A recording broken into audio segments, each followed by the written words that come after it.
গোটা সেদ্ধ। ঘটির বাড়ির মানুষদের কাছে কিন্তু গোটা সেদ্ধ নামটা কিন্তু একটা আলাদাই ইমোশন। সরস্বতী পুজোর দিন মানেই কিন্তু গোটা সেদ্ধ, আর পরের দিন শীতল ষষ্ঠী পালন। এই গোটা সেদ্ধ অনেকেই অনেক রকমভাবে তৈরি করে থাকে, তবে আমি যেহেতু বাঙাল বাড়ির মেয়ে, শ্বশুর বাড়িতে এসে শাশুড়ি মায়ের কাছ থেকেই আমি এই রান্নাটা শিখেছি। এখানে লাগবে 6 রকমের সবজি। আমি যেমন নিয়েছি আলু, বেগুন, শিম, মটরশুঁটি, কাঁচা লঙ্কা আর শীষ পালং। তবে সব কিছুই কিন্তু গোটা অক্ষত অবস্থায় ব্যবহার করতে হবে, কাটা বা চেরা যাবে না। আর নিয়েছি মাসকলাইয়ের ডাল।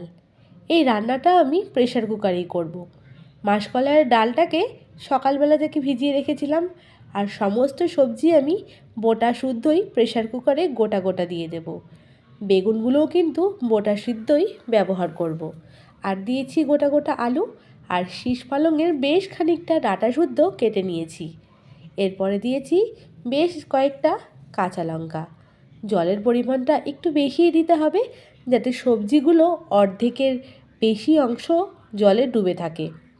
প্রেশার কুকারের ঢাকনাটা ঢেকে দিয়েছি। যেহেতু পরিমাণে একটু বেশি করছি, তাই আমি 2টো প্রেশার কুকারে রান্না করছি। সেমভাবেই কিন্তু আরও একটা প্রেশার কুকার রেডি করে নিয়েছি। এবার মা ষষ্ঠীর নাম নিয়ে গ্যাসে বসিয়ে দিলাম, আর জানিয়ে দিলাম যদি কিছু ভুল হয়ে থাকে তাহলে ভুলচুক ক্ষমা করে দিও। বেশ 2 থেকে 3টে হুইসেল পড়লেই কিন্তু গোটা সেদ্ধ রান্না হয়ে যাবে। এরপর প্রেশার কুকার শুদ্ধই সেটাকে রেখে দিয়েছিলাম। পরের দিন সকালবেলায় ঢাকনাটা খুললাম। এই হচ্ছে গোটা সেদ্ধ, আর সামান্য জল যেটা রয়েছে সেইটা কিন্তু অ্যাডজাস্ট হয়ে যাবে। আর এই খাবারটা এতটাই হেলদি, এর মধ্যে কোনো রকম মশলা ব্যবহার হয় না। মশলা বলতে স্বাদ মতো নুন আর সামান্য সর্ষের তেল, ব্যাস এইটুকুই। এবার হাতা দিয়ে সুন্দর করে সমস্ত উপকরণ কিন্তু মিশিয়ে নেব, তাহলে রেডি হয়ে যাবে কিন্তু গোটা সেদ্ধ।